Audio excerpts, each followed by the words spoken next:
CCTV cameras வேலை செய்யல அப்படிங்கிற ஒரு விஷயத்தை பதிவு பண்றாங்க. இதே தானே அண்ணா யூனிவர்சிட்டி டைம்லயும் நம்ம பேசணும். அப்போ அங்க சிசிடிவி கேமராஸ் பழுதடைந்திருக்கு அப்படின்னு பேசுறாங்க. ஏன் ஒரு பிரச்சனை நடந்ததுக்கு அப்புறம் தான் இதெல்லாம் அவங்க காவல்துறை கண்காணிக்குது?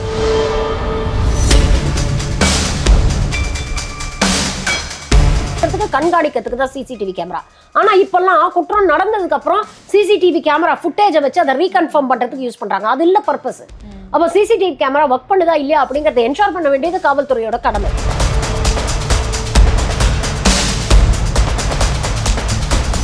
தென்னை மரத்துல தேல் கொட்டினா பரமரத்துல ஏன் நெறி கட்டுது அப்படிங்கிற மாதிரி தேர்தல் ஆணையத்தை கேள்வி கேட்டா ஏன் பாஜக முந்திக்கிட்டு வந்து பதில் சொல்லுது?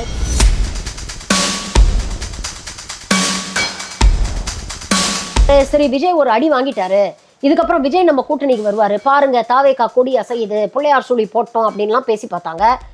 விஜய் வந்து எங்களுடைய அரசியல் குழந்தை, இவரை வழி நடத்த வேண்டியது எங்கள் கடமை.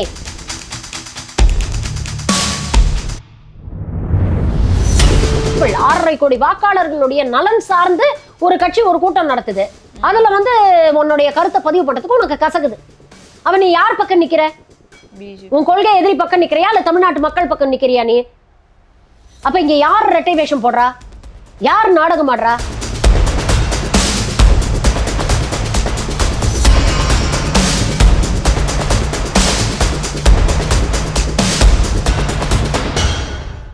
தங்கம் டிவி நேயர்களுக்கு வணக்கம். இன்று நம்மோடு நேர்காணலில் இணைந்திருப்பவர் சமூக செயற்பாட்டாளரான டாக்டர் ஷர்மிளா மேம்.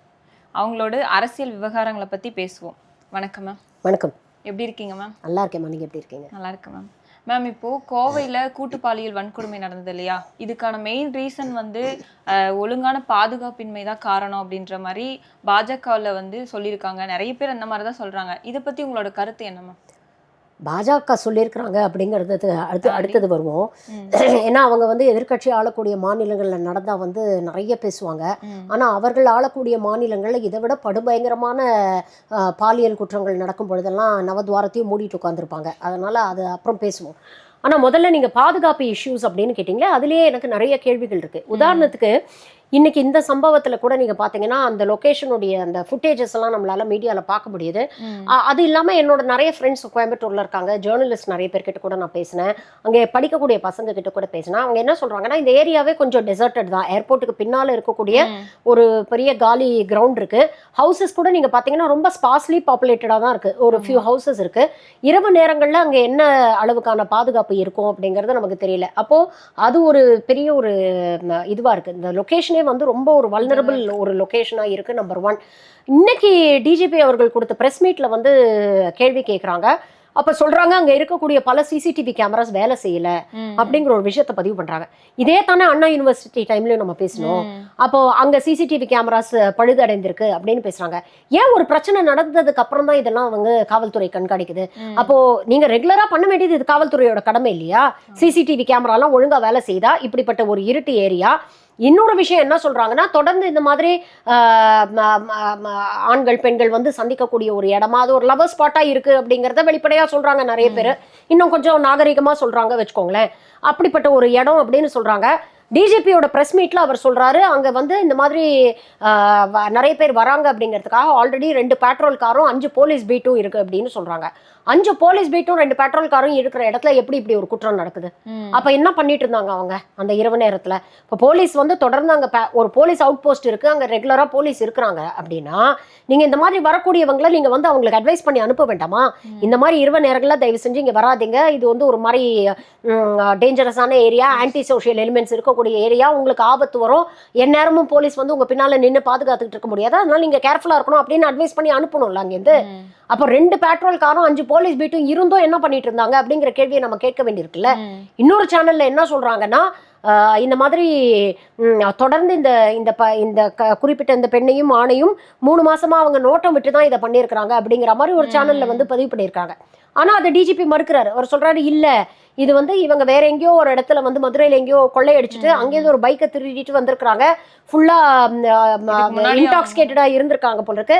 அந்த ஏரியால வரும்பொழுது அங்க இருக்கக்கூடிய அந்த காரை பார்த்துருக்காங்க, உள்ள ஒரு ஆணும் பெண்ணும் அப்படி இருக்காங்க அப்படின்னு தெரிஞ்சோன்னா அவங்கள அட்டாக் பண்ணி கொள்ளையடிக்கிறாங்க அப்படின்னு நோக்கத்துல வந்திருப்பாங்க. அந்த பெண் இருக்கிறத பார்க்கும்பொழுது அவங்களுக்குள்ள இருக்கக்கூடிய அந்த மிருகம் வந்து வெளியில வந்துருச்சு, அந்த பெண்ணை அட்டாக் பண்ணியிருக்கிறாங்க. அப்ப இவ்ளோ தூரம் நடந்திருக்குல்ல, அப்ப நம்ம கண்டிப்பா போலீஸ கேள்வி கேட்க தான். அதுல வந்து there is no two ways about it. கண்டிப்பா நம்ம காவல்துறைய கேள்வி கேட்க தான் வேணும். பாதுகாப்பு சிசிடிவி கேமரா சிசிடிவி கேமரா எதுக்கு போடுறோம்? ஒரு குற்றம் நடக்காம இருக்கிறதுக்கு கண்காணிக்கிறதுக்கு தான் சிசிடிவி கேமரா. ஆனா இப்பெல்லாம் குற்றம் நடந்ததுக்கு அப்புறம் சிசிடிவி கேமரா ஃபுட்டேஜை வச்சு அதை ரீகன்ஃபார்ம் பண்றதுக்கு யூஸ் பண்றாங்க. அது இல்ல பர்பஸ். அப்ப சிசிடிவி கேமரா ஒர்க் பண்ணுதா இல்லையா அப்படிங்கறத என்ஷூர் பண்ண வேண்டியது காவல்துறையோட கடமை. அப்ப காவல்துறையை கேட்க வேண்டிய கேள்விகள் நிறைய இருக்கு. அதை நம்ம கேட்க தான் செய்வோம். இதை வந்து யாருமே யாருக்குமே வந்து கிளீன் ஸ்லேட்டு இல்ல இது காவல்துறை வந்து நீங்க ஓவர் நைட்டு 7 படையை அமைச்சு நீங்க வந்து குற்றவாளிகளை கண்டுபிடிச்சிட்டீங்க, அவங்க பயங்கரமான ஆயுதங்கள் கையில் வச்சிருக்காங்க, எல்லாருமே ஹிஸ்டரி ஷீட்டர்ஸ், தொடர்ந்து கொள்ளையிலலாம் ஈடுபட்டிருக்கிறாங்க, அவங்கள நீங்க பிடிச்சிட்டீங்க, ஓகே ஃபைன். பட் அதுக்காக இந்த இதுலேருந்து வந்து நீங்க உங்களோட டியூட்டிஸ்லேருந்து நீங்க அப்சால்வ் ஆக முடியாதுல்ல. இந்த கேள்விகளுக்கு நீங்க பதில் சொல்லித்தான் ஆகணும். இப்போ தட்ஸ் இட். அரசாங்கம் வந்து சட்டம் ஒழுங்கு சரியில்லை அப்படின்னு இவங்கெல்லாம் பேசுறாங்கல்ல. சட்டம் ஒழுங்கு அப்படிங்கிறது மக்களை பாதுகாக்க இருக்கக்கூடிய ஒரு விஷயம் தான். பட் அடிப்படை personal responsibility for our safety அப்படிங்கிறது நம்ம கையில் இருக்கு இல்லையா? இதையும் நம்ம பேசணும். இதை நம்ம பேசணும்னா விக்டிம் நேமிங் பண்றாங்க, விக்டிம் ஷேமிங் பண்றாங்க, விக்டிம் பிளேமிங் பண்றாங்க அப்படின்னு கிளம்பிடுவாங்க. இதை வந்து நான் வந்து விக்டிம் பிளேம் பண்றதுக்கோ ஷேம் பண்றதுக்கோ நான் சொல்லலை அப்படிங்கிறத முதல்ல நான் பதிவு பண்ணிடுறேன். ஒரு தாயா எனக்குள்ள இருக்கக்கூடிய அக்கறை, எனக்கு ஒரு 21 வயசுல ஒரு பொண்ணு இருக்கா, ஒரு தாயாக எனக்குள்ள இருக்கக்கூடிய அக்கறையை நான் பதிவு பண்றேங்க. அந்த பொண்ணு வந்து அவ்வளோ இரவு நேரத்தில் அந்த பெண்ணும் ஆணும் அங்கே சந்திக்க வேண்டிய ஒரு நிர்பந்தம் ஏன் ஏற்பட்டுச்சு, ஒரு தேவை ஏன் ஏற்பட்டுச்சு? நம்ம அந்த கேள்வியை நம்ம கேட்கணும் இல்லையா? எத்தனையோ இடங்கள் இருக்கு, உண்மையிலே வெளியில நின்று பேசணும். அவங்க சந்திக்க போயிருந்தாங்க. அந்த பெண் 18 வயசு பூர்த்தியான பெண். அந்த பெண்ணுக்கு அவளுடைய காதலனோ அவளுடைய நண்பனோ அவளுடைய வாழ்க்கை துணையோ தேர்ந்தெடுக்கக்கூடிய எல்லா உரிமையும் அந்த பெண்ணுக்கு மட்டும்தான் இருக்கு. அதுல வேற யாரும் அவளை ஃபோர்ஸ் பண்ண முடியாது. ஆனா அப்படிப்பட்ட ஒரு சமூகம், ஒரு முன்னேறிய சமூகம்னு நம்ம பேசிட்டு இருக்கோம். பெண்கள் படிச்சுட்டாங்க, வேலைக்கு போறாங்கன்னு பேசிட்டு இருக்கோம். இப்படிப்பட்ட ஒரு சமூகத்துல தன்னுடைய ஆண் நண்பரே ஒரு இருட்டுல போய் சந்திக்கக்கூடிய ஒரு நிலைமை ஒரு பெண்ணுக்கு ஏமா ஏற்படுது? ஏன்னா இன்னைக்கும் நீங்க ஒரு காலேஜுக்கோ இல்ல ஒரு ஸ்கூலுக்கோ நீங்க போனீங்கன்னா 2 நாள் ஒரு பையன் கிட்ட நின்று பேசினா உடனே அந்த பெண்ணை நோக்கி என்ன மாதிரியான விமர்சனங்கள் வருது, என்ன மாதிரியான கேள்விகள் வருது? அப்போ நீங்க அடுத்தவனை நோக்கி ஒரு குற்றம் சொல்லி ஒரு விரலை நீட்டும் போது நம்மளை நோக்கி ஒரு 3 விரல் நீட்டுதுல, அப்ப நம்ம மேல என்ன தப்பு அப்படிங்கறத பாக்கணும்ல. இன்னைக்கும் பெண்களை எப்படி பாக்குறோம் நம்ம, என்ன பார்வை பாக்குறோம் நம்ம? இன்னைக்கும் பெண்கள் ஒரு 2 நாள் ஒரு ஆண் நண்பனோட யதார்த்தமா பேசிட்டு இருந்தா கூட என்ன அவனுக்கு உனக்கு என்ன கனெக்ஷனா அப்படின்னு கேட்குறோம்ல. உடனே வீட்டில் இருக்கிறவங்க இன்னைக்கும் வந்து அந்த பெல்ட்ல தான் நம்ம சாதிய கூட்டமெல்லாம் நடத்தி பெண்களை கூப்பிட்டு வச்சு சத்தியம் வாங்குற அவலத்தை எல்லாம் கொஞ்ச நாள் முன்னாள் நம்ம தானே பார்த்தோம்.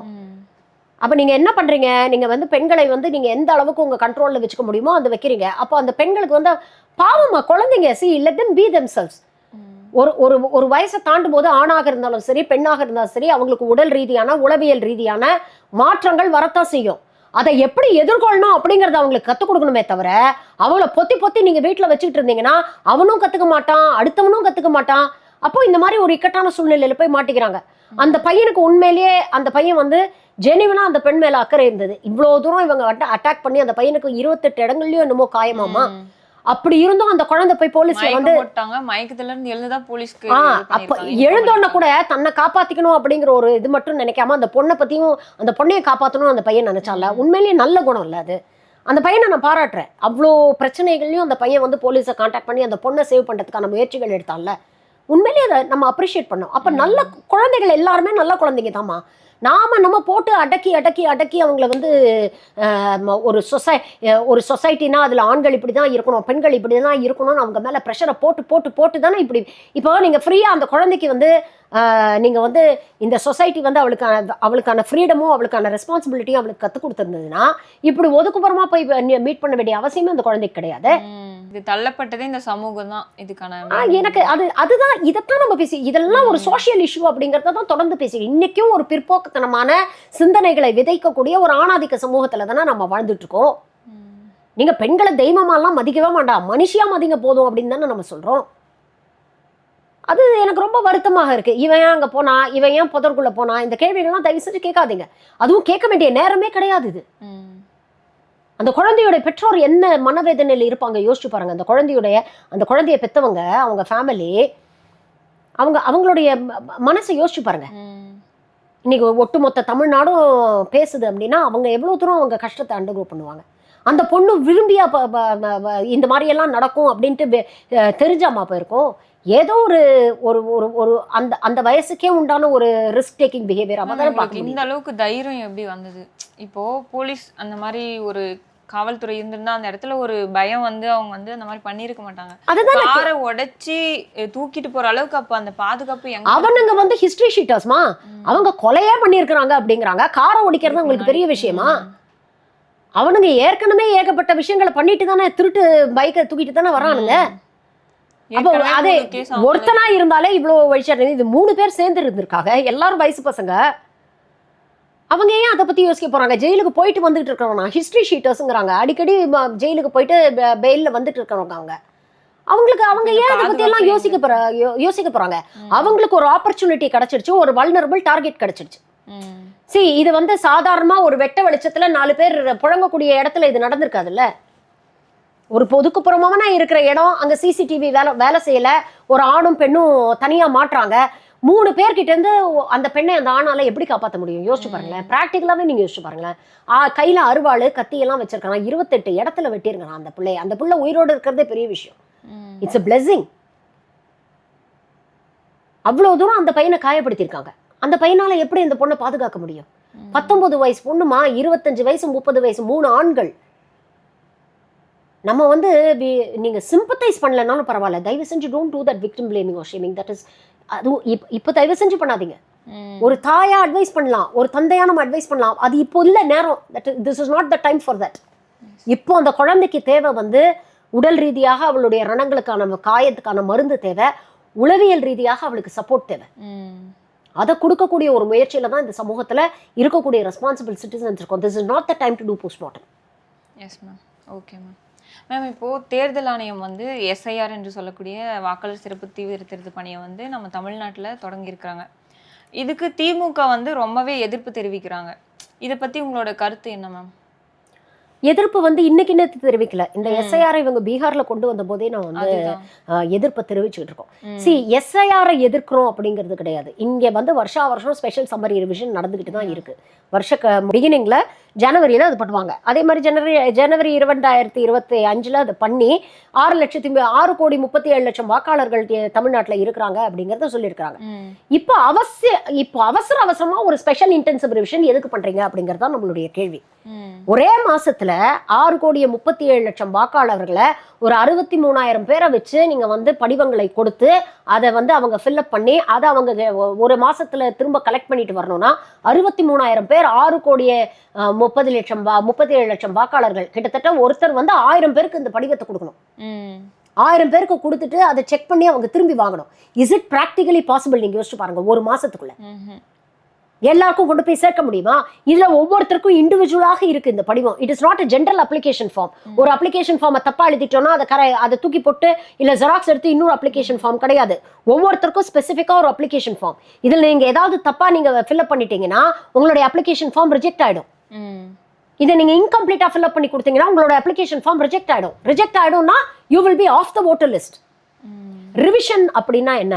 இருக்கிற ஒரு இதை வந்து சீரமைக்கிறது.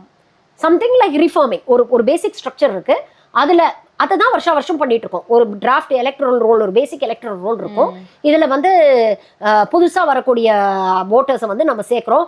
ஏற்கனவே இறந்து போன ஓட்டர்ஸை நீக்குவோம், டூப்ளிகேட் ஆன ஓட்டர்ஸை நீக்குவோம். இல்ல அந்த ஊர்ல இருந்து வேற ஊருக்கு மாத்தலாகி போனவங்க, இல்ல வேற இடத்துல வந்து அவங்க ஓட்டுரிமை வாங்கிட்டானா இங்கேருந்து அவங்க இந்த லிஸ்ட்ல இருந்து அவங்களோட ஓட்டை எடுப்போம். This is what we do. இல்ல நீங்க இப்ப என்ன பண்ணிருக்கீங்க? 6,37,00,000 பேருடைய ஓட்டையும் நீங்க ஃப்ரீஸ் பண்ணி வச்சிட்டீங்க. இந்த நிமிஷத்துக்கு தமிழ்நாட்டில் இருக்க யாருக்கும் ஓட்டு கிடையாது. நீங்க புதுசா ஒரு லிஸ்ட்டை கண்டக்ட் பண்றோம், ஒரு லிஸ்ட் அமைக்கிறோங்கிறீங்க. இப்ப இதுல பாதி பேர் ஊருக்கு போயிருந்தா வச்சுக்கோங்க. ஒரு வாரம் 10 நாள் அவன் ஊருக்கு போயிருந்தான். பிஎல்ஓ 3 தடவை போறாரு அவங்க வீட்டுக்கு. அவங்களால ஃபார்ம் கொடுக்க முடியல. அப்ப என்ன பண்ணுவாங்க? அப்ப இதுல பாதிக்கப்பட போறது யாரு? யோசிச்சு பாருங்க. இப்போ பணக்காரங்க வீட்டில், வசதியானவங்க வீட்டிலலாம் வந்து இந்த ஃபார்ம்ஸ் எல்லாம் வந்து அவங்கள ஆன்லைனில் வந்து அப்லோட் பண்ணுறது, இல்லை இது பண்ணுறது, வெரிஃபை பண்ணுறது, இதெல்லாம் படித்தவங்க வசதியாக இருக்கிறவங்க ஈஸியாக பண்ணிடுவாங்கம்மா. ஒரு நாள் ஆஃபீஸ்க்கு போகாமல் லீவை போட்டு கூட அவங்க பண்ணலாம். ஏழை எளிய மக்களுடைய நிலைமை யோசிச்சு பாருங்களேன். இப்போ என்ன நடக்குது? இப்போ 2 மாதம் மழை அடிச்சு தள்ள போகுது தமிழ்நாட்டில். மழைக்காலம் வந்துருச்சு, மழை சீசன் வந்துருச்சு. இந்த மழை சீசனில் முதல்ல ஒரு பிஎல்ஓ வந்து 1000 பேரை போய் சந்திக்க முடியுமா? இந்த மழை சீசன்ல போய் சந்திக்க முடியுமா? அவன் மழையில வந்து வீட்டில் இருக்கக்கூடிய பொருட்களை பாதுகாக்கணும்னு நினைப்பானா, இல்லை இந்த மாதிரி ஃபார்மை வச்சுக்கிட்டு எலெக்ஷன் கமிஷன் ஆஃபீஸுக்கு நடக்கணும்னு நினச்சிட்டு இருப்பானா? பண்டிகைகள் வருது, ஏழை எளிய மக்களுக்கு அவங்க ஓவர் டைம் வேலை செஞ்சாதான் அவங்களுக்கு காசு வந்தாதான் வீட்டில் பண்டிகை கொண்டாட முடியும், அது அவங்களுக்கு வருமானம். அவன் ஒரு நாள் ஏழை எளிய மக்களுக்கு ஒரு நாள் வேலைக்கு போனான்னா அவனுக்கு வருமானம் கிடையாதுமா, அன்னைக்கு அவன் வீட்டில் அடுப்பு எரியாது. அவன் 2 நாள் வேலைக்கு போகாம இந்த மாதிரி இதுக்காக அழிஞ்சிட்டு இருந்தானா அந்த வருமானத்தை நீங்க கொடுப்பீங்களா? உங்களால வருஷத்துக்கு 2 கோடி வேலை வாய்ப்பு உருவாக்குறோம் அப்படின்னு சும்மா வெத்து பேசுனீங்க, அதை உங்களுக்கு செய்ய துப்பு இல்லை. இருக்கிற வேலையை கெடுத்துக்கிட்டே இவன் வந்து அலைஞ்சிக்கிட்டு இருப்பானா இந்த விஷயங்களுக்கெல்லாம்? எவ்வளோ அபத்தமான ஒரு விஷயம் இருக்குல்ல. அப்ப நீங்க பண்ணணும்னா எப்போ பண்ணியிருக்கணும்? 1 வருஷம் முன்னால நீங்க பண்ணியிருந்தீங்கன்னா நீங்க பண்றதுல ஒரு நியாயம் இருக்கு, நேர்மை இருக்குன்னு சொல்லுவோம். எதுக்கு இப்ப அவசர அவசரமா பண்றீங்க? அப்போ உங்களுடைய நோக்கம் என்ன?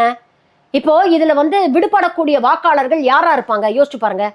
வசதியாக இருக்கிறவங்க வந்து அவங்க எப்படியாவது ஃபில்அப் பண்ணி கொடுத்துருவாங்க. இதை பத்தி எதுவுமே தெரியாது. இன்னைக்கு ஒரு வீடியோ வைரல் ஆகுதுல்ல, ஒரு அம்மா சொல்லுதுல்ல, எனக்கு தமிழ் படிக்க தெரியாதுங்க, எனக்கு ஆங்கிலம் படிக்க தெரியாதுங்க, என்ன ஃபோர்ஸ் பண்றாங்க இந்த வேலையை செய்ய சொல்லின்னு. அப்போ அந்த ஃபார்ம்ல என்ன இருக்குன்னு அந்த அம்மாவுக்கு தெரியாது.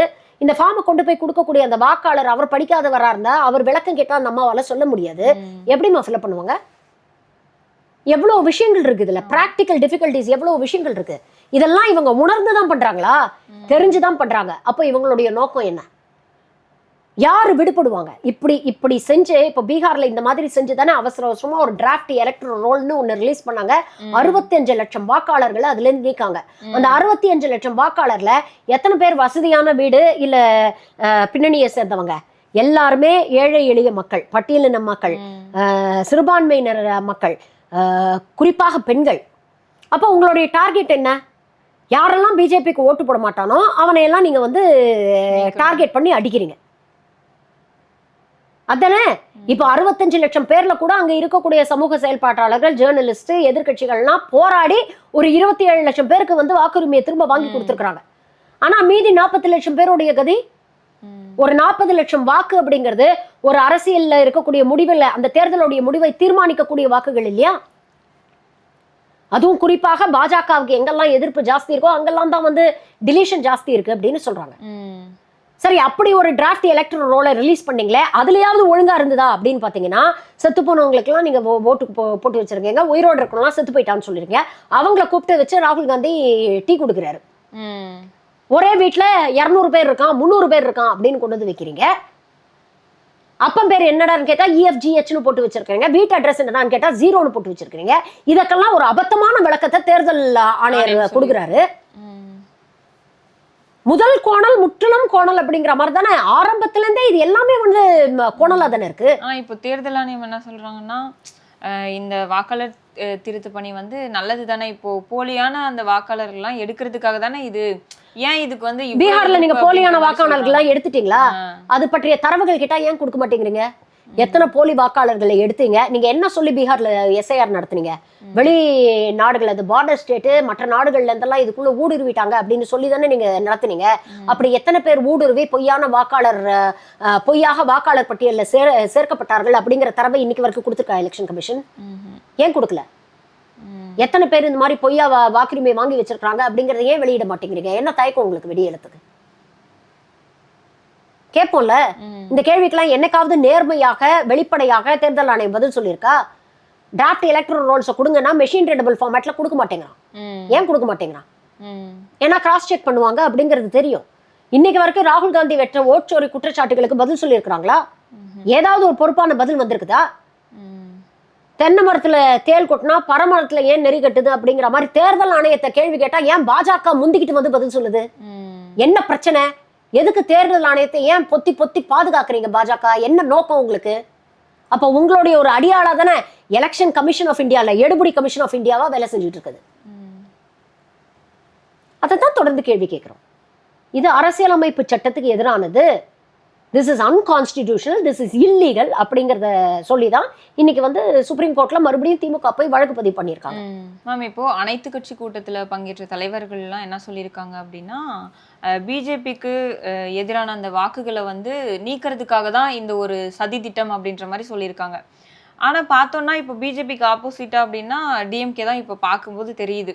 ஆனா எப்படி தமிழ்நாட்டுல ஆளும் கட்சியா டிஎம்கே தான் இருக்கிறாங்க, அப்புறம் எப்படி மேம் அவங்களுக்கு சாதகமா இங்க அமையும் வாய்ப்பு எப்படி இங்க இருக்கு? இங்க இருக்கக்கூடிய அவங்க அப்படிதான் சொல்றாங்க. இங்க இருக்கக்கூடிய ஆபீசர்ஸ், இங்க இருக்கக்கூடிய எல்லாம் ஸ்டேட் கண்ட்ரோல்டு ஆபீசர்ஸ் தானே. அவங்க தானே வந்து இது பண்ண போறாங்க. ஆபீசர்ஸ் வந்து படிவங்களை கொடுத்து ஃபில்அப் பண்ணி வாங்கிட்டு வந்து உங்ககிட்ட தான் கொடுக்க போறாங்க. அந்த 5 நாள் நீங்க உட்கார்ந்து அந்த டிராஃப்ட் எலக்டரல் ரோல் ப்ரிப்பேர் பண்றீங்கல்ல, அப்ப அதுல தானே நீங்க வந்து மேனிபுலேட் பண்றீங்க. அது வந்து ஸ்டேட் ஆபீஸ் கையில இல்லையே, அது ஒன்றிய அரசு கையில தானே இருக்கு. எலெக்ஷன் கமிஷன் கையில தானே இருக்கு. எலெக்ஷன் கமிஷன் யாருக்காக வேலை செய்யுது? இதைத்தானே நம்ம கேள்வி கேட்கிறோம். இதைத்தானே கேள்வி கேட்கிறோம். அதற்கான பொறுப்பான பதில் என்னைக்குமே கொடுக்க மாட்டேங்கிறீங்களே. மெஷின் ரீடபிள் ஃபார்மேட்ல கொடுங்கன்னா ஏன் கொடுக்க மாட்டேங்கிறீங்க? என்ன பிரச்சனை உங்களுக்கு? கேட்டா எங்க சிஸ்டத்துல ஹேக் ஆடி, அது எப்படிங்க ஒரு பென் டிரைவ்ல வந்து மெஷின் ரீடபிள் ஃபார்மேட்ல கொடுத்தா உங்க சிஸ்டம் ஹேக் ஆயிடும்? அபத்தமா இல்ல இந்த எக்ஸ்பிளனேஷன்? ஆனா அப்படிப்பட்ட ஒரு எக்ஸ்பிளனேஷன் தானே கொடுக்குறாங்க இவங்க. இதெல்லாம் கேள்வி கேட்டா இவங்க பதில் சொல்ல மாட்டாங்க. இவங்களுக்கு நல்லா தெரிஞ்சு போச்சு, தமிழ்நாட்டுல எப்படியும் நம்மளால வந்து தேர்தலில் ஜெயிக்க முடியாது. நேர்மையா தேர்தலில் என்னைக்குமா பாஜக ஜெயிச்சிருக்கு? ஏதாவது ஒரு மாநிலத்துல இவங்க தேர்தல் நடத்தல, எல்லா மாநிலத்திலையும் குளறுபடி தானே. ஹரியானால தீர்ப்பே முதல்ல என்ன சொன்னாங்க, எலக்ட்ரானிக் voting மெஷினை மேனிபுலேட் பண்ண முடியாதுன்னாங்க. இப்போ ரீசெண்டா ஹரியானால நடந்த அந்த பஞ்சாயத்து தேர்தலில் சுப்ரீம் கோர்ட் என்ன தீர்ப்பு கொடுத்தது? எலக்ட்ரானிக் voting மெஷினை மேனிபுலேட் பண்ணி தான் ஜெயிச்சிருக்கிறாங்க அப்படின்னு சொல்லிட்டு அந்த தீர்ப்பை ரிவர்ஸ் பண்ணாங்க இல்லையா, அந்த ரிசல்ட்டை ரிவர்ஸ் பண்ணாங்க இல்லையா. 2 வருஷம் ஆச்சு அந்த கேண்டிடேட்டுக்கு போராட. அப்ப தேர்தல் வாக்கு இயந்திரத்தை, வாக்குப்பதிவு இயந்திரத்தை மேனிபுலேட் பண்ண முடியாதுன்னு நீங்க சொன்னதெல்லாம் பொய் அப்படிங்கிறது இன்னைக்கு ஒரு கேஸ் தீர்ப்பு நிரூபிச்சிடுச்சுல்ல. இதே மாதிரிதானே இது ஒவ்வொரு காலகட்டத்திலையும் தேர்தல் கமிஷனும் அன்பார்ச்சுனேட்லி ஜுடிஷியரியும் பாஜகவுக்கு சப்போர்ட்டா நிக்குது. இப்போ நீங்க எலெக்ஷன் கமிஷனுடைய அப்பாயின்மெண்ட்லயே நீங்க பாருங்களேன், சீஃப் ஜஸ்டிஸ் ஆஃப் இந்தியா இருந்திருந்தா அது நியூட்ரலா இருந்திருக்கும். இன்னைக்கு எப்படி அதையே மாத்திட்டாங்கல்ல. ஒரு ஆர்டினன்ஸ் மூலமாக பிரதமர், எதிர்கட்சி தலைவர், கேபினட் மினிஸ்டர் ஒருத்தர் இருப்பாரு அப்படின்னு. இப்போ உங்களுக்கு ஆதரவாக உங்களுக்கு கீழே செயல்பட்ட ஆட்களை தானே நீங்க கொண்டு வந்து தேர்தல் கமிஷனரா உட்கார வச்சிருக்கீங்க. அதுவே ஜனநாயகத்துக்கு எதிரான ஒரு விஷயம் தானே. பிரதமர் மோடி ஓப்பனா வெறுப்பு பேச்சு பேசுறாரு. இன்னைக்கு மட்டுமா பேசுறாரு? இன்னைக்கு பீகார் வந்து தமிழர்கள் துன்புறுத்துறாங்க அப்படின்னு பேசினவரு, ஒடிசாலையும் தமிழர்களை போய் திருடர்கள் அப்படின்னு பேசினாரு. கடந்த 2024 தேர்தலில் சிறுபான்மையினரை வந்து அவ்வளோ கழுவி ஊத்துனாரு. உங்க வீட்டுல 2 எரும மாடு இருந்தா ஒன்னு தூக்கிட்டு போயிருவாங்க, உங்க பொண்டாட்டி கழுத்துல இருக்கிற தாலி செயினை வரைக்கும் உருவிட்டு போயிருவாங்கன்னு பேசினாரு. என்ன நடவடிக்கை எடுத்தீங்க பிரதமர் மீது? நியாயமா பார்த்தா அவர் தேர்தலையே கண்டெஸ்ட் பண்ணக்கூடாதுல்ல. இப்போ நடந்த ஒரு கூட்டத்தில் கூட, அதான் பீகார் சட்டமன்ற அந்த தேர்தலையொட்டி இப்போ ஒரு கூட்டம் நடத்தினாங்க இல்லையா, அதுல கூட சொல்லியிருக்காரு இவங்களுக்கு ஒரு பதிலடி கொடுக்கணும், நம்ம கலாச்சாரத்தை எதிர்த்து நிக்கிறாங்க இல்லையா, அதனால காங்கிரஸ் இவங்களுக்கு வந்து எப்பவுமே இதைதான் பேசுவாங்க. இவங்களுக்கு அடுத்தவனை பூச்சாண்டி மாதிரி காட்டி பயமுறுத்துறதே வேலையா போச்சு. நான் என்ன கேட்கிறேன், 11 வருஷமா நீங்க தானே பிரதமரா இருந்திருக்கீங்க. பீகார்ல வந்து நடக்கக்கூடிய நிதிஷ்குமார் ஆட்சி கிட்டத்தட்ட 15 வருஷம் உங்க கூட்டணி ஆட்சி, உங்க ஆதரவு பெற்ற ஒரு ஆட்சி தானே அது நடந்துகிட்டு இருக்கு. பீகார் பின்தங்கிய மாநிலம் அப்படின்னு சொல்றதுனால தானே தமிழ்நாட்டுக்கு கொடுக்கக்கூடிய நிதி பரிவுகளை கிட்டத்தட்ட 3 மடங்கு நீங்க பீகாருக்கு கொடுக்குறீங்க. அப்புறம் ஏன் பீகாரை உங்களால டெவலப் பண்ண முடியல? கல்வியில ஏன் பின்தங்கி இருக்கிறாங்க? மருத்துவ சுகாதாரத்துறையில ஏன் பின்தங்கி இருக்காங்க? ஏன் கல்வித்துறை சுகாதாரத்துறையில கட்டமைப்பு இல்லை? ஏன் இண்டஸ்ட்ரீஸ் இல்லை? ஏன் தொழில் வளர்ச்சி இல்லை? ஏன் வேலை வாய்ப்புகள் இல்லை? 15 வருஷமா என்ன கிழிச்சிட்டு இருந்தீங்க அப்போ? ஆனா இன்னைக்கு தேர்தலில் என்ன பேசுறாங்க? இதை பத்தி எல்லாம் இவங்களுக்கு பேச முடியாது, இதை பத்தி பேச இவங்களுக்கு வக்கில்லைன்னு தெரிஞ்சுதான் ராமர் கோவில் கட்டி முடிச்சிட்டோம், அதனால இப்ப சீதா தேவிக்கு கோவில் கட்ட போறோம். ரொம்ப முக்கியமா இது. சீதா தேவிக்கு கோவில் கட்டிட்டா பீகாரி வயிறு நிரம்பிடுமா? அவன் வீட்டுல அடுப்பெரியுமா? அவன் வேலை வாய்ப்பை தேடி, வாழ்வாதாரத்தை தேடி தமிழ்நாட்டுக்கு வரான். இங்க இருக்கக்கூடிய பீகாரிகள் எத்தனை பேர் இன்டர்வியூ கொடுத்தாங்க? அவங்க எல்லாம் என்ன சொன்னாங்க? 20 வருஷமா நாங்க தமிழ்நாட்டில் இருக்கோம், நாங்க சந்தோஷமா தான் இருக்கோம். அப்போ அந்த credit goes to both DMK and ADMK. Both ரெண்டு திராவிட கட்சிகளுமே வெளியூர்ல இருந்து வரக்கூடியவங்கள நம்ம தமிழர்கள் வந்து நம்ம சகோதரர்களா தான் பாக்குறோம். அவங்க மேல தனிப்பட்ட முறையில வன்மத்தையோ வெறுப்பையோ நம்ம என்னைக்குமே காட்டினது இல்லை. அதனாலதான் அவங்க வாழ்றாங்க. நேத்து ஒரு மெயின் ஸ்ட்ரீம் ஊடகத்துல வந்து பேசுற ஒரு பீகாரி சொல்றாரு, 20 வருஷத்துக்கு முன்னால் நான் தொழிலாளியா இங்க வந்தேன், இன்னைக்கு நான் கல்வியாளரா இருக்கேன்னு. இங்க வந்து அவர் பள்ளி படிப்பு முடிச்சுட்டு கல்லூரிக்கு போய் அண்டர் கிராஜுவேஷன் முடிச்சு, போஸ்ட் கிராஜுவேஷன் முடிச்சு, பிஹெச்டி முடிச்சுட்டு ப்ரொஃபஸரா இருக்கிறார். தமிழ்நாடு தானே படிச்சதெல்லாம். இன்னைக்கு இருக்கக்கூடிய திமுக அரசு புலம்பெயர் தொழிலாளர்களுக்குன்னு ஒரு நல வாரியம் வச்சிருக்காங்க. இங்க நம்ம கொடுக்கக்கூடிய எல்லா வெல்ஃபேர் ஸ்கீம்ஸும் அவங்களுக்கும் போய் சேருது. இன்னைக்கு நம்மை காக்கும் 48 அவங்களுக்கும் பொருந்தும். இல்லம் தேடி மருத்துவம்னா அவங்களுக்கும் பொருந்தும். அவங்க பசங்க நம்ம ஸ்கூல்ல படிக்கிறாங்க. கடந்த 10ஆம் வகுப்பு 12ஆம் வகுப்பு தேர்தலில் ஒரு குழந்தை வந்து தமிழ்ல ஃபர்ஸ்ட் மார்க் வாங்கலையா? 10th பீகாரை சேர்ந்த குழந்தை தானே தமிழ்ல ஃபர்ஸ்ட் மார்க் வாங்குச்சு. அந்த குழந்தை என்ன சொன்னா, நான் பீகார்ல இருந்து தான் படிச்சிருக்கவே மாட்டேன், ஸ்கூலுக்கே போயிருக்க முடியாது, தமிழ்நாட்டுக்கு வந்ததுனால தான் நான் படிச்சேன் அப்படின்னா. அந்த அளவுக்கு இங்க வந்து நம்ம ஒரு கட்டமைப்பை ஏற்படுத்தி கொடுக்குறோம், அவங்களையும் நம்ம வரவேற்கிறோம், அவங்களையும் நம்ம வந்து தூக்கி விடுறோம் வாழ்க்கையில.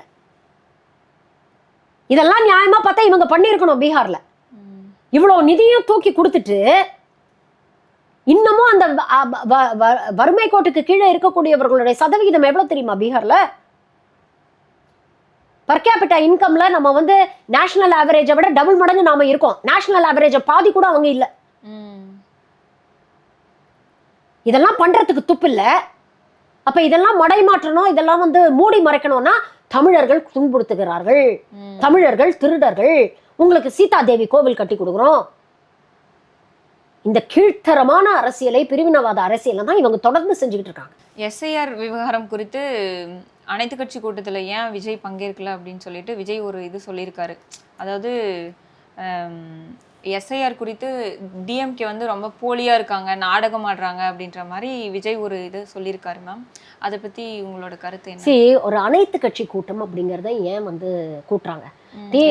விஜயோடைய அறிக்கையில என்ன சொல்றாரு, நீங்க சட்டமன்றத்துல கேரளா அரசு நிறைவேற்றின மாதிரி இதுல தீர்மானம் நிறைவேற்றல, இது திமுக கட்சியாக கூட்டின அனைத்து கட்சி கூட்டம் அப்படிங்கறதுனால நாங்க இதுல பங்கேற்க மாட்டோம், ஏன்னா அவங்க எங்க அரசியல் எதிரி, இது தமிழ்நாடு அரசு கூட்டி இருந்ததுன்னா நாங்க பங்கேற்போம். எவ்வளவு அபத்தமா இருக்கு.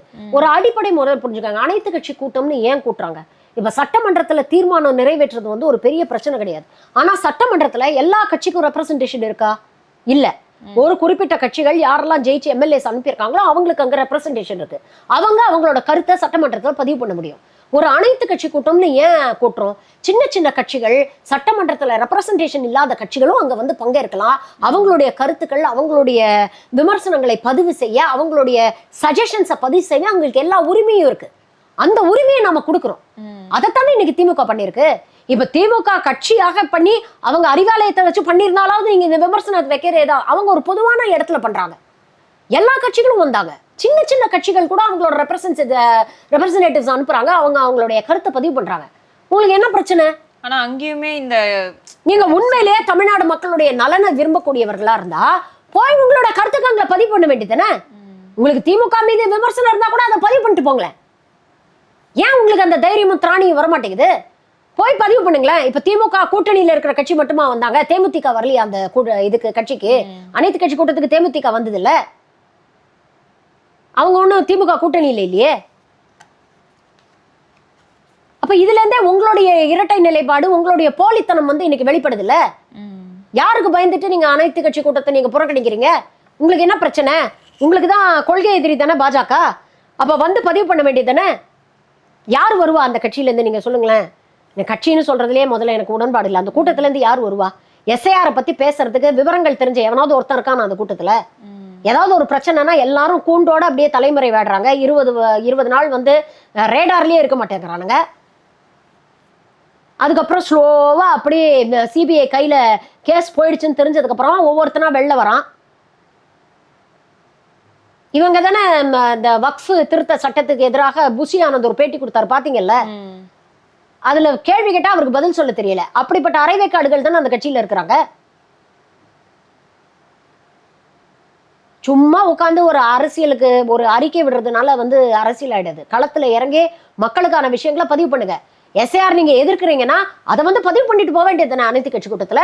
திமுக விமர்சனம் இருக்குங்கனாலும் வரங்க. இது இட்ஸ் ஜெனரல் ஃபோரம் தானே, வந்து பதிவு பண்ணிட்டு போங்களேன். என்ன தயக்கம் உங்களுக்கு? என்ன பயம் உங்களுக்கு? ஆனா மேம் இப்போ இந்த அனைத்து கட்சி கூட்டம் அப்படின்றது வந்து இருக்கிற எவ்வளவோ பிரச்சனை இருக்கு. இந்த தீர்க்க முடியாத பிரச்சனைகளை பத்தி பேசுவாரு அப்படின்னு சொல்லிட்டு பார்த்தா இவர் வந்து இந்த எஸ்ஐஆருக்கு எதிர்ப்பு தெரிவிக்கிறதுக்காக தான் இந்த ஒரு கூட்டமே நடத்துறது அப்படின்ற மாதிரி சொல்றாங்க. அந்த கூட்டமே எஸ்ஐஆர் பத்தி பேசுறதுக்கான அடுத்த கட்ட என்ன நடவடிக்கை எடுக்க போறோம், எல்லா கட்சிகளும் ஒரே லைன்ல இருக்குமா அப்படிங்கிற ஒரு விஷயத்தை வந்து தெரிஞ்சுக்கிறதுக்கு பல்வேறு தாட்ஸ் இருக்கு. ஜி.கே. வாசன் அவர் சொல்லியிருக்காரு, டிஎம்கேக்கு வந்து பயம் வந்துருச்சு, அதுக்காக தான் இதை வந்து எதிர்க்கிறாங்க. என்ன பயம்? என்ன பயம்? தொடர்ந்து மாநில உரிமைகளை, ஓட்டுரிமையை பறிக்கக்கூடிய விஷயங்களை வந்து நாம தானே ஃபர்ஸ்ட் பேசிக்கிட்டு இருக்கோம். டீலிமிட்டேஷனை பத்தி நாம தான் பேசணும். பார்லிமெண்ட்ல ஏன் விரிவுபடுத்துறீங்க? என்ன உங்களுடைய நோக்கம், டீலிமிட்டேஷன் மூலமாக நீங்க என்ன செயல்படுத்த முயற்சி பண்றீங்க, ஒரே நாடு ஒரே தேர்தலை பத்தி விமர்சனங்களை நாம தான் வச்சோம். இப்படி பல்வேறு காலகட்டங்களில் டிமானிட்டைசேஷனை பத்தி நாம தான் விமர்சனம் வச்சோம். இப்ப தொடர்ந்து தேர்தல் கமிஷன் மூலமா ஜனநாயக கட்டமைப்பே சதிச்சுட்டு இருக்கீங்கன்னு நாம தான் விமர்சனங்கள் வைக்கிறோம். எல்லா இடத்துலயும் திமுக பேசியிருக்கேன். எந்த இடத்துலயுமே திமுக வந்து ஒரு இரட்டை நிலைப்பாடை வந்து எனக்குமே எடுத்தது இல்லையே. இப்பவும் என்ன சொல்றோம், ஸ்பெஷல் இன்டென்சிவ் ரிவிஷன் பண்ணுங்க, பட் அதை உரிய முறையில் உரிய நேரத்தில் பண்ணுங்க அப்படின்னு தானே சொல்றோம். இப்ப எதுக்கு அவசர அவசரமா ஒரு மாசத்துக்குள்ள பண்ணணும்னு முயற்சி பண்றீங்க அப்படிங்கிறது தானே நம்மளுடைய கேள்வியா இருக்கு. அதற்கே அவங்களால பதில் சொல்ல முடியல. அனைத்து கட்சி கூட்டத்துல எல்லா கட்சிகள்ல இருந்து வருவாங்க. பல்வேறு வியூ பாயிண்ட்ஸ் இருக்கும், பல்வேறு பெர்ஸ்பெக்டிவ்ஸ் இருக்கும். நாம யோசிக்காத சில விஷயங்களை மற்ற கட்சி சேர்ந்தவர்கள் வந்து அவங்க சஜஷன்ஸ் கொடுக்கலாம். அப்ப எல்லாருடைய சஜஷன்ஸையும் எடுத்துக்கிட்டு for the common good of the people 6.5 கோடி வாக்காளர்களுடைய நலன் சார்ந்து ஒரு கட்சி ஒரு கூட்டம் நடத்துது. அதுல வந்து உன்னுடைய கருத்தை பதிவு பண்றதுக்கு உனக்கு கசகுது. அவன் நீ யார் பக்கம் நிக்கிற? உன் கொள்கை எதிரி பக்கம் நிக்கிறியா இல்ல தமிழ்நாட்டு மக்கள் பக்கம் நிக்கிறியா நீ? அப்ப இங்க யார் ரெட்டை வேஷம் போடுறா, யார் நாடகம் ஆடுறா, யார் மக்களை ஏமாத்துறா? மேம் இப்போ சட்டசபை தேர்தலை ஒட்டி வந்து 5 மாதங்கள் தான் இருக்கு. பாஜக வந்து இப்போ கூட்டணிக்காக தேமுதிக பாமக இவங்க 2 பேர்கிட்ட பேச்சுவார்த்தை நடத்துறதா சொல்லியிருக்காங்க. இப்போ அதை பத்தி உங்க கருத்து என்ன மேம்? கூட்டணி குறித்து அவங்க கூட்டணி வந்து டேக் ஆஃபே ஆகலம்மா. அவங்களும் சொல்லிட்டு தான் இருக்காங்க. பாவம் எடப்பாடி அவர்கள் வந்து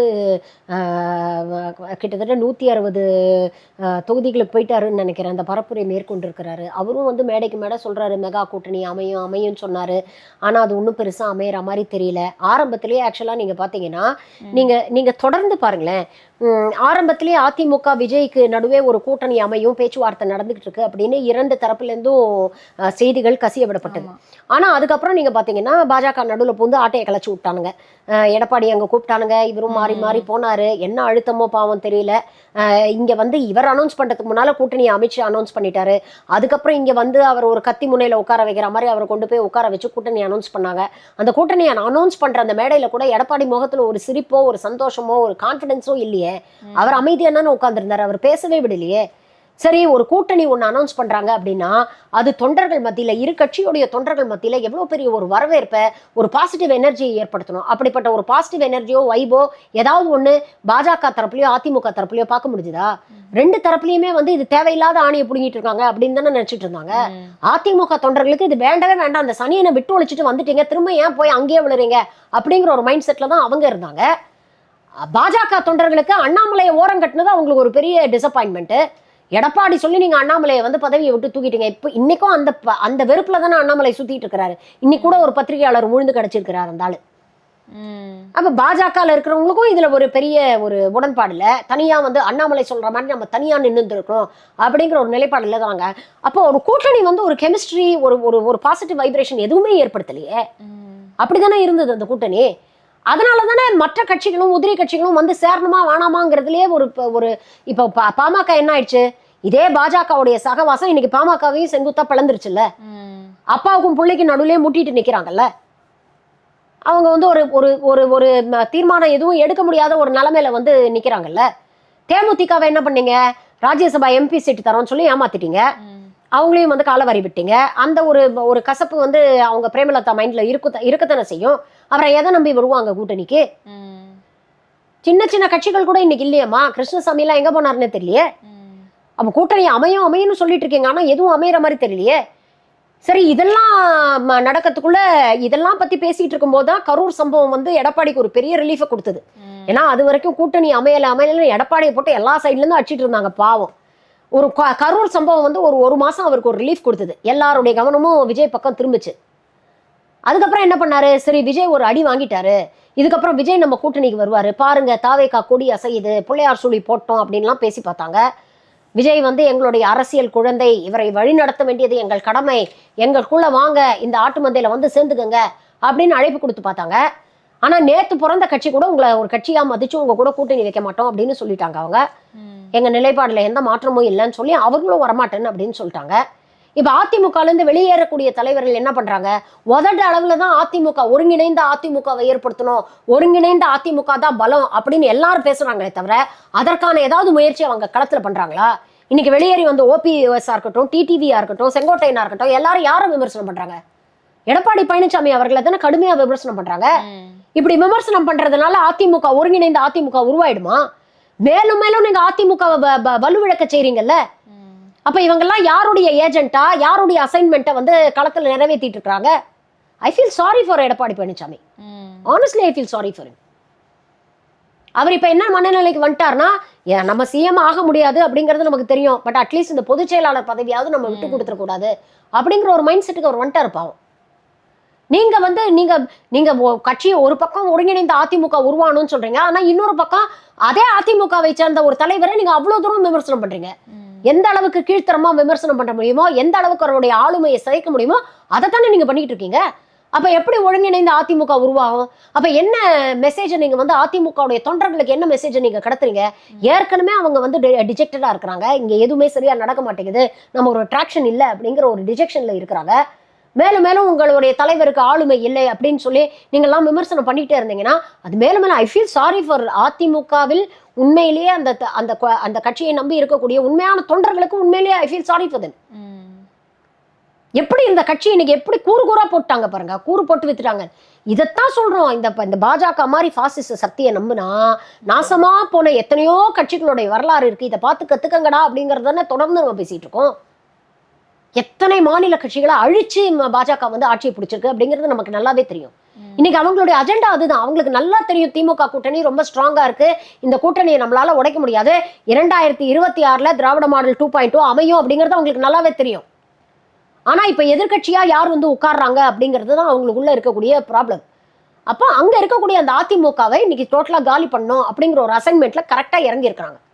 அதிமுக இருக்கக்கூடிய எல்லா தலைவர்களும் சுயநலவாதிகளா இருக்கிறாங்க. கட்சி ஃபர்ஸ்ட் நாம அடுத்தது அப்படின்னு யாராவது நினைச்சிருந்தாங்கன்னா இந்நேரத்துக்கு ஒருங்கிணைந்த அதிமுக அமைஞ்சிருக்கும். ஆனா எல்லாருக்கும் அவங்க சுயநலம் தான் முதல்ல இருக்கு. நம்மளை எப்படி காப்பாத்திக்கிறது, நம்ம சொந்தக்காரங்களை எப்படி காப்பாத்திக்கிறது, நம்ம சொத்தை எப்படி காப்பாத்திக்கிறது அப்படிங்கிறது தான் அவங்களுடைய பிரதான மோட்டிவா இருக்கு. கட்சியெல்லாம் அடுத்த பட்சம் அப்படின்னு நினைக்கிறாங்க. அப்படி இருக்கும்போது எப்படி வலுவான கூட்டணி அமையும்? மேம், நீங்கள் வந்து தொடர்ந்து உங்களோட கருத்துக்களை சோசியல் மீடியாவில் பதிவு பண்ணிட்டு தான் வரீங்க. ஆனால் அதுக்கு எதிர்த்தரப்பாக நிறைய பேர் வந்து மீம்ஸ் போடுறாங்க, விமர்சனம் பண்ணிட்டு வராங்க. இதெல்லாம் நீங்கள் எப்படி ஃபேஸ் பண்ணுறீங்க? மீம்ஸ் போடக்கூடியவங்க, விமர்சனம் பண்ணக்கூடியவங்க கிட்டத்தட்ட ஒரு 100 பேரில் 90% பேர் வந்து எப்படி இருக்கிறாங்கன்னா, அவனுடைய சொந்த உருவத்தையோ இல்லை அவன் சொந்த பேரையோ இல்லை அவனோட சொந்த ஃபோட்டோவையோ கூட அவனுக்கு போடுறதுக்கான தைரியமோ திராணியோ இல்லாத கோழைகள் தான். அது எல்லாமே முக்காவாசியான இவங்க வந்து பெய்ட் பாட்ஸ் தான் அப்படிங்கிறது நமக்கு நல்லாவே தெரியும். அவங்களுடைய மோட்டிவ் என்னன்னா, நம்மளை சிறுமைப்படுத்தியோ இல்லை நம்மளை அசிங்கப்படுத்துகிற மாதிரி இல்லை வக்கரத்தை வாந்தி எடுத்து கமெண்ட்ஸ் போடுறதுனால நாம் பயந்து பின்வாங்கிடுவோம் அப்படின்னு நினைக்கிறாங்க. அவங்களுடைய மோட்டிவே நம்மளை இன்டிமிடேட் பண்ணணும், நம்மளை பயமுறுத்தணும், நம்மளை பயமுறுத்தி நம்மளை பின்வாங்க வைக்கிறோம் அப்படின்னு நினைக்கிறான். நான் உண்மையை பேசுகிறேன், என் மனசில் பட்டதை நான் பேசுகிறேன், நான் தைரியமாக பேசுகிறேன். அதனால இவனுடைய ஒப்பீனியனுக்கோ இவனுடைய கான்டாக்ட் சர்டிஃபிகேட்டோ எனக்கு அவசியமே கிடையாது. என்னை சுற்றி இருக்கிறவங்க, என்னை உண்மையாக விரும்பக்கூடியவர்கள், என்னை நேசிக்கக்கூடியவர்கள், என்னை பற்றி தெரிந்தவர்கள் என்னை பற்றி என்ன நினைக்கிறாங்க அப்படிங்கிற ஒப்பீனியனை பற்றி நான் கவலைப்படணும். முகத்தை கூட காட்ட தைரியம் இல்லாத, துப்பில்லாத, முதுகெலும்பு இல்லாத இந்த ஜென்மங்களுக்கெல்லாம் நான் கவலைப்பட வேண்டிய அவசியமே கிடையாது. அதனால அதை நான் கடந்தே போடுறேன். முக்கால்வாசி நேரங்கள் நான் படிக்கிறது கூட கிடையாது. Because I think it's waste of time and energy. என்னோட கருத்தை நான் பதிவு பண்ணிட்டே போறேன். தினம் ஒரு 100 சங்கிகள் வந்து நம்மளை திட்டலனா அன்னைக்கு ஏதோ நம்ம நல்லது பண்ணலையோ அப்படின்னு தோணுது. இன்ஃபேக்ட் இப்படிதான் எனக்கு தோணுது. ஓகே, இன்னைக்கு வந்து ஒரு 100 பேர் நம்மளை திட்டானுங்க, வசப்பாடிட்டானுங்க, அப்போ ஓகே நம்ம நல்லதுதான் பண்ணியிருக்கோம், நல்ல விஷயம் தான் பண்ணியிருக்கோம் அப்படின்னு நினச்சிக்கிட்டு நான் பாட்டுக்கு கடந்து போயிட்டே இருக்கிறது. I don't care about their comments or I don't care about their opinions. சூப்பர்மா.